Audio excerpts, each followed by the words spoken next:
ضلالة وكل ضلالة في النار.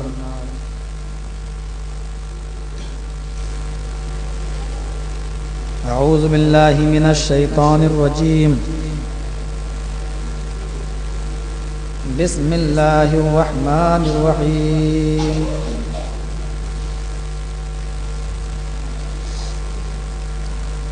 والذين لا يدعون مع الله إلها آخر ولا يقتلون النفس التي حرم الله إلا بالحق ولا يزنون.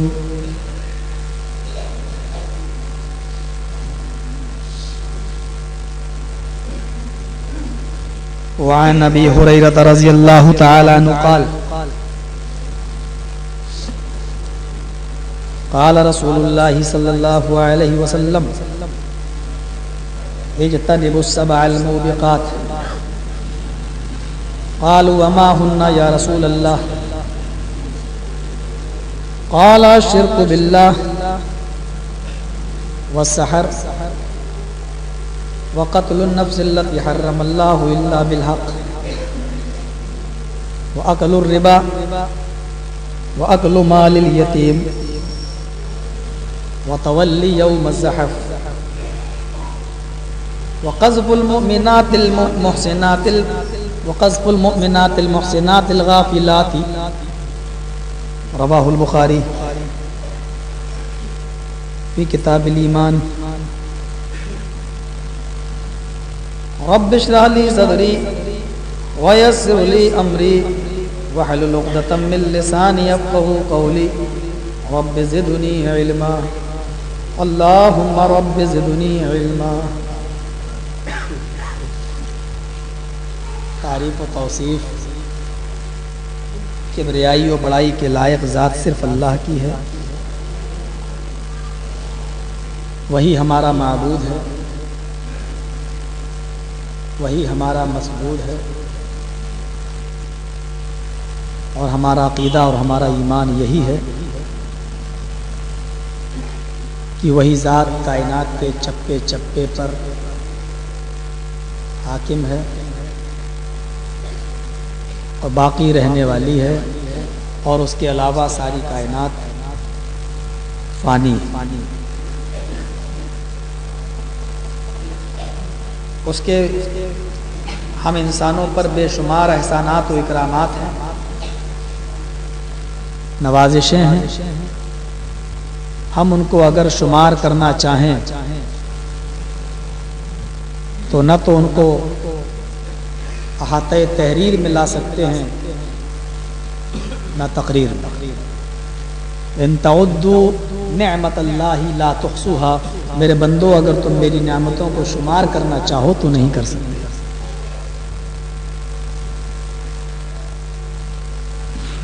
اس کا ایک عظیم احسان ان تمام احسانوں میں ایک یہ بھی ہے کہ اس نے ہمیں اور آپ کو محمد الرسول اللہ صلی اللہ علیہ وسلم کا امتی ہونے کا شرف بخشا. حضرت موسیٰ علیہ السلام جیسے پیغمبر یہ کہتے ہوں کہ اللہ اگر تو نے مجھے کوئی نبی نہ بنایا ہوتا تو یہ میرے لیے زیادہ بہتر تھا, مجھے جناب محمد الرسول اللہ کا امتی بنا کر دنیا میں بھیج دیا ہوتا.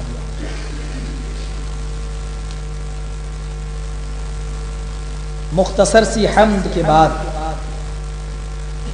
ہم اس اللہ سے یہ دعا بھی کرتے ہیں کہ الہ العالمین تو آسمان کے ستاروں سے زیادہ اور وہ زمین پر جتنے درخت ہیں ان کی پتیوں کی تعداد سے زیادہ درود و سلام کے بے شمار پھول نچھاور فرما احمد مصطفیٰ سید الثقلین امام کائنات محسن انسانیت رحمت للعالمین جناب محمد رسول اللہ صلی اللہ علیہ وسلم کی ذات مبارکہ پر اللہم صلی وسلم وبارک علیہ. قرآن کریم کی سورہ فرقان سے چند آیتیں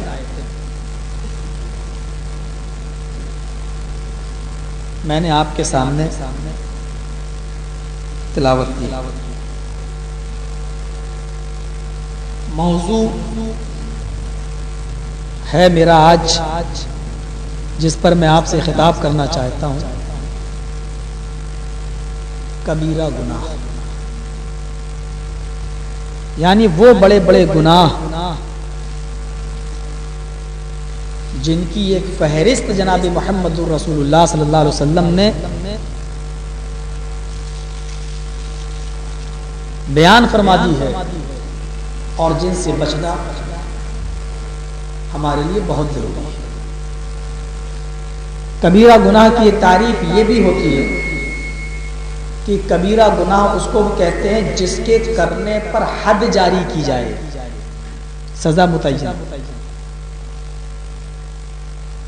کچھ مفسرین نے کبیرہ گناہ کی تعریف یہ کی ہے کہ جو بغیر توبہ کے معاف نہ ہوں. قرآن کریم بہت ہی وضاحت کے ساتھ اس پر بحث قرآن میں کی گئی ہے، لیکن جو آیت میں نے پڑھی ہے اس آیت کے اندر 2 یا 3 چیزیں بتائی گئی ہیں. 3 چیزیں. والذین لا يدعون مع اللہ الہا آخر ولا يقتلون النفس التي حرم اللہ الا بالحق ولا يزنون. اصل میں یہاں بندگان خدا کے اوصاف بیان کیے جا رہے تھے، اور اس میں ایک یہ وصف بھی ان کا بیان کیا گیا. وعباد الرحمن الذين يمشون على الارض هونا واذا خاطبهم الجاهلون قالوا سلاما والذين يبيتون لربهم سجدا وقياما والذين يقولون ربنا اصرف عنا عذاب جهنم ان عذابها كان غراما انها ساءت مستقرا ومقاما والذین اذا انفقوا لم يسرفوا ولم يقتروا وكان بين ذلك قواما. اس کے بعد یہ آیتیں آئی ہیں. اللہ کے نیک بندے وہ ہیں کہ جب زمین کے اوپر چلتے ہیں تو ان کے اندر عاجزی اور سکون کی چال ہوتی ہے. وہ عاجزی کے ساتھ زمین پر چلتے ہیں. وَإِذَا خَاطَبَهُمُ الْجَاهِلُونَ قَالُوا سَلَامًا. اور اللہ کے نیک بندوں کی پہچان یہ ہے کہ جاہلوں سے وہ الجھتے نہیں ہیں، بلکہ جب جاہل ان سے مخاطب ہوتے ہیں تو وہ ان کو السلام علیکم کہہ کر گزر جاتے ہیں. وَالَّذِينَ يَبِيتُونَ لِرَبِّهِمْ سُجَّدًا وَقِيَامًا. اور اللہ کے نیک بندوں کی ایک پہچان یہ ہے کہ ان کی راتیں اپنے نرم گرم بستروں سے الگ رہتی ہیں اور سجدوں میں اور لمبے لمبے قیاموں میں گزرتی ہیں. والذین یقولون ربنا اصرف عنا عذاب جہنم. اور اللہ کے نیک بندوں کی پہچان یہ بریکٹ کہ وہ اپنی نمازوں پر اور روزوں پر اعتبار کرتے ہوئے، بھروسہ کرتے ہوئے اس پر ہاتھ پہ ہاتھ رکھ کر بیٹھے نہیں رہتے، بلکہ ان تمام عبادت کے باوجود وہ اپنے رب سے یہ دعا کرتے رہتے ہیں ربنا اصرف عنا عذاب جہنم. اے ہمارے پروردگار تو ہم کو جہنم کے عذاب سے نجات عطا فرما، جہنم کے عذاب سے ہم کو بچا لے. ان عذاب کان غراما. وہ عذاب جہنم کا بہت ہی زیادہ چمڑنے والا اور بہت ہی زیادہ سختی والا ہے. انہا ساعت مستقرا و مقاما. اور وہ بہت ہی برا ٹھکانہ ہے.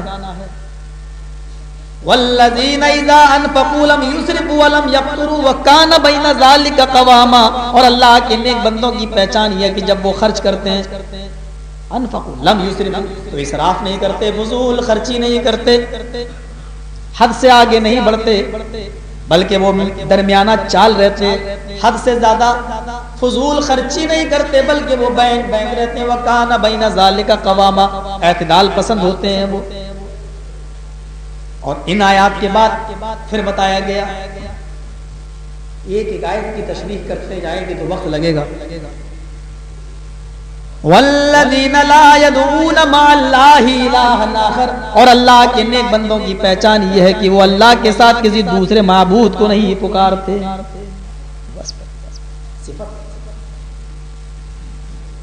ولا يقتلون النفس التي حرم الله الا بالحق، اور کسی ایسے نفس کو وہ قتل بھی نہیں کرتے جس کے قتل کو اللہ نے حرام قرار دیا ہے. ولا يزنون، اور وہ زنا کے قریب نہیں جاتے، وہ زنا نہیں کرتے. یہ تین چیزیں جو بعد میں بتائی گئی اس کی تصدیق ہوتی ہے اس حدیث سے جس کو امام بخاری کتاب التوحید کے اندر ذکر کرتے ہیں. دل چاہتا ہے کہ پوری حدیث میں آپ کے سامنے پڑھ جاؤں. حدیث کے راوی حضرت عبداللہ ابن مسعود رضی اللہ تعالیٰ عنہ.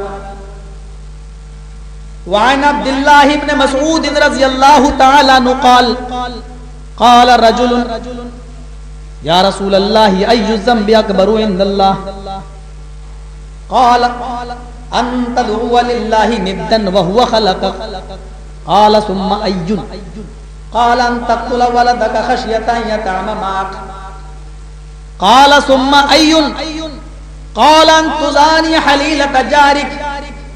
رواہ البخاری کی کتاب التوحید. اس حدیث کو امام بخاری کتاب التوحید میں ایسے ہی درج کرتے جیسے میں نے آپ کے سامنے پڑھ دیا ہے. عبداللہ ابن مسعود رضی اللہ تعالیٰ عنہ فرماتے ہیں کہ اللہ کے نبی صلی اللہ علیہ وسلم کے پاس ایک آدمی آیا اور آ کر اس نے سوال کیا. قال جاء رجل قال سأل رجل، ایک حدیث میں سألہ کا بھی لفظ ہے. ایک شخص آیا اور آتے ہی اس نے سوال کیا ای ذنب اکبر عند اللہ، اے اللہ کے نبی اللہ کی نظر میں سب سے بڑا گناہ کون سا ہے؟ صحابہ جن کی شان میں اللہ نے یہ کہا تھا کہ وہ پڑھے لکھے نہیں ہوا کرتے تھے. فی الامیین رسولا منہم، ہم نے ایک رسول بھیجا ان پڑھوں میں، یعنی عرب کے لوگ ان پڑھ تھے اور انہی میں سے ایک رسول نکالا. ان کے اندر بھی سوال کرنے کی اتنی تمیز تھی. حدیث پڑھتے جائیے اور مسئلہ نکالتے رہیے. ایو ذنب اکبر عند اللہ، جن کو انسان گناہ سمجھ رہا ہے ہم کو وہ نہیں بتائیے، مجھے یہ بتائیے اللہ کی نظر میں سب سے بڑا گناہ کیا ہے؟ ایو ذنب اکبر عند اللہ، اللہ کے نزدیک سب سے بڑا گناہ کیا ہے؟ قال، اللہ کے نبی صلی اللہ علیہ وسلم اس کا جواب دیتے ہیں ان تدعو للہ ندا وهو خلقک، اللہ کو چھوڑ کر کسی دوسرے کو پکارو حالانکہ اس نے تم کو پیدا کیا. یعنی اللہ کی نظر میں شرک سے زیادہ بڑا گناہ کوئی دوسرا ہے بھی نہیں. اور امام مسلم تو ایک جگہ یہاں تک نقل کر دیتے ہیں کہ اللہ کے نبی سے کسی صحابی نے پوچھا کہ اللہ کے رسول اگر جنگل میں کچھ لوگ مجھے پکڑ لیں اور یہ کہیں کہ تو اللہ کا انکار کر تب میں تجھے چھوڑوں گا، اور اللہ کا انکار کرنے سے میری جان بچ رہی ہو تو کیا میں اپنی جان بچانے کے لیے جھوٹ بولوں؟ مسلم کے الفاظ ہیں، اللہ کے نبی فرماتے ہیں کہ اگر اللہ کا انکار کرنے سے تیری جان بچ رہی ہے تو جھوٹ بول جا، اللہ کا انکار کر. پھر اس نے سوال کیا اللہ کے نبی اگر وہ اللہ کا انکار کرنے کے بعد نہ چھوڑے بلکہ یہ کہے کہ میرے آقا کو، میرے سردار کو، میرے مالک کو یا مجھے سجدہ کر تب میں تجھے چھوڑوں گا، تو اللہ کے نبی کیا میں اس کو سجدہ کر کے اپنی جان بچا سکتا ہوں؟ نبی اکرم بیٹھے تھے، کھڑے ہو گئے اور آپ نے فرمایا ان قتلتا حرقتا، اگر تجھے کاٹ کر ٹکڑے ٹکڑے کر دیا جائے تو اپنے جسم کو کٹوا لینا، اور جلا کر تجھے راکھ کر دیا جائے تو اپنے جسم کو جلا کر راکھ کر دینا، لیکن غیر کو سجدہ نہ کرنا. اللہ کا انکار کرنے سے تیری جان بچ رہی ہے تو بچا لینا، لیکن غیر اللہ کو سجدہ نہ کرنا. اور یہاں قتلتا نہیں کہا، عربی سے جو لوگ واقف ہیں وہ اچھی طرح جانتے ہیں الفاظ کی زیادتی معنی کی زیادتی پر دلالت کرتی ہے. قتل یقتل کے معنی عربی میں ہوتے ہیں قتل کرنا، اور اسی کو جب باب تفعیل میں لے جائیں قتل یقتل تقتیل تو اس کے معنی ہوتے ہیں قیمہ قیمہ کرنا، بوٹی بوٹی کرنا، ٹکڑے ٹکڑے کرنا. اللہ کے نبی نے یہاں فرمایا ان قتلتا حرقتا، اگر تجھے کاٹ کر بوٹی بوٹی کر دیا جائے تو یہ کروانا گوارا کر لینا، لیکن غیر اللہ کو سجدہ.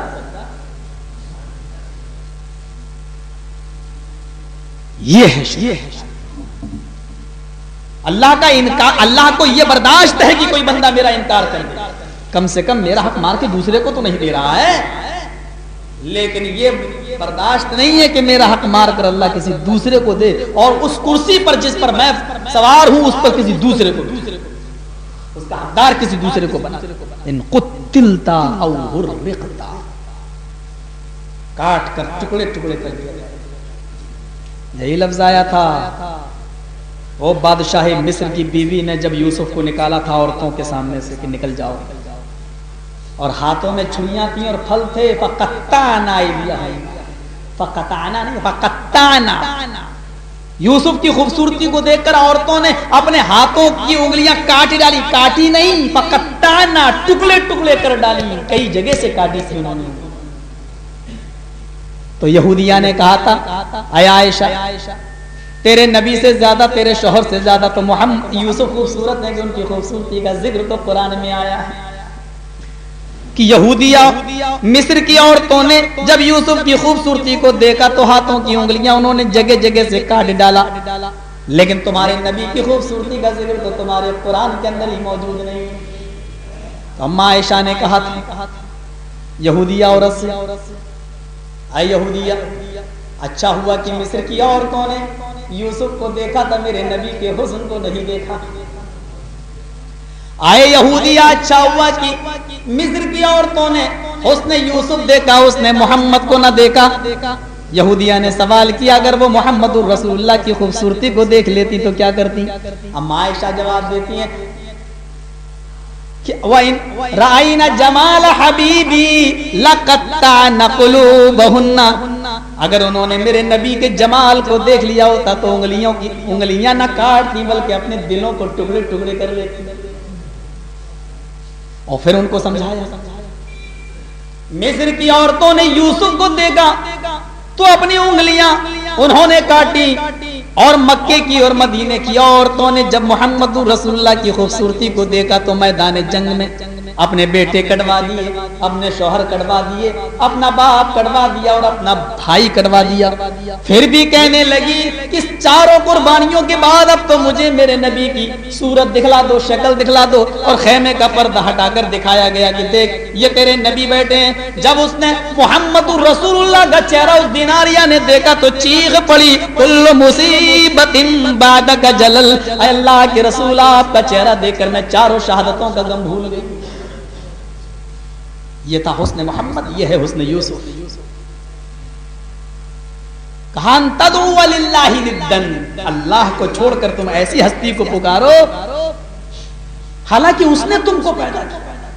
یہ کتنی گری ہوئی بات ہے.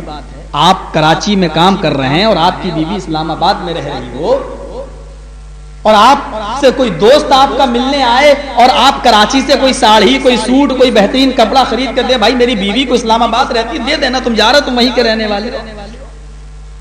تو آپ بتاؤ کہ بیوی کس کی تعریف کرے گی؟ شوہر کی جو کراچی سے بھیج رہا ہے اس کی, یا جو لا رہا ہے کپڑا دے رہا ہے اس کی؟ کس کی تعریف کرے گی؟ عقل سے خود آپ اس بات کو سوچیں اور غور کریں. اگر وہ اس لانے والے اور کپڑا دینے والے کی تعریف کرنے لگے, اوہ آپ تو بہت اچھے ہیں, ہینڈسم ہیں, یہ ہیں وہ ہیں, دنیا بھر کے ایکسکیوز می اور آج کل جو چل رہے ہیں ڈائلاگ, وہ سارے دروازے اس کے لیے کھول دے. اور پھر آج کل کا ماحول بھی ہے, آپ کو اگر یہ پتا کراچی میں بیٹھے ہو گیا کہ اسلام آباد میں میری بیوی نے میری تعریف نہیں کی اور جس کے ہاتھ سے میں نے جو چیزیں بھیجی اسی کے لیے اپنے دل کے سارے دروازے کھول دیے, اسی کی تعریفوں کے پل باندھنے لگی. آپ کراچی میں موبائل کا اور انٹرنیٹ کا زمانہ, یہی بیٹھ بیٹھ کر آپ بیٹھے بیٹھے آپ تینوں طلاق ایک ساتھ دے بیٹھیں گے کہ جا میں نے تجھے طلاق دی, طلاق دی, طلاق دی, شوٹ کر دیں گے آپ اس کو, برداشت نہیں. بڑا عجیب مسئلہ ہے یہ. کہاں کس کس کو روئیں؟ ہمارے بنگال میں ایک آدمی سو رہا تھا, اس کی بیوی رات میں اٹھی اور اس نے خواب میں پتہ نہیں کیا دیکھا, سوتے میں بڑبڑا دیا طلاق طلاق طلاق. بیوی اس کو کہتی ہے کیا کر رہے ہو؟ کہا یہ کیا بات ہے بھائی؟ کہا طلاق طلاق طلاق کیوں کہا؟ کہا کہ مجھے تو نہیں معلوم, میں تو سو رہا ہوں. شوہر سو رہا ہے, نیند میں بڑبڑا دیا, بیوی نے سنا, شوہر سے لوگوں نے پوچھا کہ مجھے نہیں معلوم میں نے نیند میں کیا کہا, یہ بول رہی ہے. یہ بات دھیرے دھیرے مسجد کے کٹھ ملا تک پہنچا. کٹ ملا کا فتویٰ صادر ہوتا, اگر بیوی نے سنا شوہر کو معلوم ہو یا نہ ہو لیکن طلاق ہو گئی. عجیب قصہ، کس کس کو روئیں گے آپ؟ شوہر کہہ رہا مجھے معلوم نہیں، کریم اللہ کہہ رہا ہو گئی. کب حلالہ کرا. وہ عورتیں جنہوں نے اپنے شوہر کی زندگی میں اور ان کے جیتے جی کسی قبر کی مٹی دیکھنا پسند کر لیتی ہیں، لیکن آج ہمارے بھائیوں نے اور کٹ ملاؤں نے ان عورتوں کو ان کے جیتے جی زندگی میں دوسرے مردوں کے پاس بھیجنے کو بھی حلال کر لیا. قیامت کی نشانیوں میں سے ایک نشانی یہ بھی بتائی گئی کہ جب زنا حلال سمجھ لیا جائے گا تو قیامت کا انتظار کرنا. آج اسی زنا کاری کو حلال کا دروازہ حلال کہہ کر اس فتوے کو حلال کا درجہ دے کر آج اس زنا کاری کو حلال کا فتویٰ دے کر آج زنا کو حلال قرار دیا جا رہا ہے. اسلامی کیسٹ کا مرکز سلفی کیسٹ سینٹر منظور کالونی گجر چوک کراچی. انت دعو للہ ندن، اللہ کے علاوہ کسی اور کو پکارو حالانکہ اس نے تم کو پیدا کیا. پوچھو یہ زمین کس نے پیدا کی، کہو گے اللہ. آسمان کس نے بنایا، اللہ. پانی کون برساتا ہے، کہو گے اللہ. یہ زمین، وہی پانی، وہی زمین، لال رنگ کا ٹماٹر اور پیلے رنگ کا آم کون پیدا کرتا ہے، کہو گے اللہ. لیمو میں کھٹا پن اور سیب کے اندر میٹھا پن یہ کس ہستی نے پیدا کیا، تو کہو گے اللہ. تمہاری زبان میں کھٹا میٹھا چکھنے کی صلاحیت کس نے رکھی، تو کہو گے اللہ. اور آج اگر کوئی بیٹا پیدا ہوا پوچھو یہ کس نے دیا، کہو گے فلاں بابا نے. اجمیر والے نے، بدایوں والے نے، ہم ہندوستان کے نام لیتے ہیں، فلاں ساری چیزوں پر ٹائٹل اللہ کا لگاتے ہو، لیکن جب کوئی اولاد پیدا ہوتی ہے تو کہتے ہو کہ رضا بخش، فلاں بخش، احمد بخش، یہ فلاں نے بخشا، یہ فلاں نے بخشا، فلاں نے بخشا. ولا تدعو من دون اللہ ما لا ينفعك ولا يضرك فإن فعلت فإنك إذا من الظالمین. کاش کوئی عربی گرامر کو سمجھنے والا ہوتا. ولا تدعو من دون اللہ، اور تم اللہ کو چھوڑ کر کسی ایسی ہستی کو نہ پکارو. ولا تدعو من دون اللہ، من دون اللہ، کسی ہستی کو مت پکارو اللہ کو چھوڑ کر، اللہ کے علاوہ کسی ایسی ہستی کو مت پکارو. ما لا ينفعك، جو تجھے نہ نفع پہنچا سکتی ہے وہ ہستی، ولا يضرك، اور تجھے وہ نقصان بھی نہیں پہنچا سکتی. اور پھر وارننگ کے انداز میں کہا جا رہا فَإِن فَعَلْتَ فَإِنَّكَ إِذًا مِنَ الظَّالِمِينَ. ان حرف شرط اور جواب شرط، کاش کوئی عربی گرامر سے واقف ہوتا. فَإِن فَعَلْتَ فَإِنَّكَ إِذًا مِنَ الظَّالِمِينَ، اگر میری وارننگ کے باوجود تم ایسا کرو گے، اگر میرے ہوشیار کرنے کے بعد اور میرے بتا دینے کے بعد بھی اگر تم ایسا کرو گے، فَإِنَّكَ إِذًا مِنَ الظَّالِمِينَ، تو تیرے ظالم ہونے میں کوئی شک نہیں. اور ظالم سے مراد یہاں مشرک ہے، تیرے مشرک ہونے میں کوئی شبہ باقی نہیں. فَإِن فَعَلْتَ فَإِنَّكَ إِذًا مِنَ الظَّالِمِينَ. ظلم کس کو کہتے ہیں؟ قرآن نے شرک کو بھی ظلم کہا ہے. ان الشرک لظلم عظیم. انا کہاں تھا عربی میں؟ تاکید کے لیے. اور انا کی خبر پر لام بھی داخل ہو جائے. پھر دیکھیے ان الشرک ظلم نہیں، لا ظلم عظیم. انا تو تاکید کے لیے ہے، لام اور زیادہ تاکید بڑھا رہا ہے، یعنی شرک سے بڑا کوئی ظلم ہے ہی نہیں. ظلم کس کو کہتے ہیں؟ کسی کا حق مار کر کسی کو دے دو. اللہ کا حق مار کر آپ بندے کو دے رہے ہیں، یہ اللہ پر ظلم ہے. ان الشرک لظلم عظیم، شرک سے بڑا کوئی ظلم نہیں. اور یہاں پر ظالمین کا فَإِن فَعَلْتَ، اگر تو ایسا کرے گا، شرط ہے اگر کرے گا. فَإِن فَعَلْتَ فَإِنَّكَ إِذًا مِنَ الظَّالِمِينَ، اگر تو ایسا کرے گا تو ظالموں میں سے ہو جائے گا. ہائے قرآن کتنی زبردست کتاب، اعلان کرتی ہوئی کہہ رہی ہے اور پھر ان کی کمزوری بھی بیان کر رہی ہے. وہ کتاب ان الذین تدعون من دون اللہ لن يخلقوا ذبابا ولو اجتمعوا له وَإِن يَسْلُبْهُمُ الذُّبَابُ شَيْئًا لَا يَسْتَنْقِذُوهُ مِنْهُ ضَعُفَ الطَّالِبُ وَالْمَطْلُوبُ. انا کے ذریعے درد ان الذین تدعون من دون اللہ، اور جو لوگ اللہ کو چھوڑ کر کسی اور کو پکار رہے ہیں، اپنی حاجت روائی کے لیے, اپنی مشکل کشائی کے لیے اللہ کے در کو چھوڑ کر کہیں جا رہے ہیں, وہ اتنے کمزور ہیں کہ لن یخلقوا ذبابا, ایک مکھی بھی پیدا کرنے کی طاقت نہیں رکھتے. اور تاکید دیکھیے, وَلَوِ اجْتَمَعُوا لَهُ, کشمیر سے کنیا کماری تک کے سارے بابا مل جائیں, ایک کو نہیں کہا, وَلَوِ اجْتَمَعُوا لَهُ, ساری کی ساری دنیا کے لوگ مل جائیں. وَلَوِ اجْتَمَعُوا, اگرچہ یہ سب جمع کر لیں, اگرچہ یہ سب کو اکٹھا کر لیں, اگرچہ یہ سب کو اکٹھا کر لیں, جمع کر لیں اور سب مل جائیں, سب مل جائیں. ذبابن نکرہ استعمال ہوا ہے, ایک مکھی, سارے لوگ ایک مکھی مل کر ایک مکھی پیدا نہیں کر سکتے. مولوی صاحب کیسے کہہ رہے ہو, یہاں تو اکیلا ایک جیتا جاگتا دے دیتا. یہ ہمارے سوچ اور ہمارے ذہن کی خرابی ہے, ورنہ اللہ نے یہ بھی کہا کہ میرا در چھوڑ کر جہاں سے مانگو گے لازیدنہم, ہم تمہارے ایمان کو اسی پر بڑھا دیں گے. آدمی سمجھتا کہ نہیں, دیکھو 4 سال مسجدوں میں گئے نہیں ملا, 1 سال وہاں گئے مل گیا. قرآن کہتا ہے لازیدنہم, ہم اور بڑھا دیں گے. فی قلوبہم مرض فزادہم اللہ مرضا, ان کے دلوں میں بیماری تھی, اللہ نے اور بڑھا دیا. اللہ کا قانون اصول یہی ہے, مجھ پر بھروسہ چھوڑ کر دوسرے پہ کرو گے اسی پر بٹھا دوں گا. وہ تو ہمارے یہاں کے غیر مسلموں کو بھی شنکر کی اور گنیش کی مورتیوں سے مل جاتا ہے, اسی پر اعتبار کیے بیٹھے.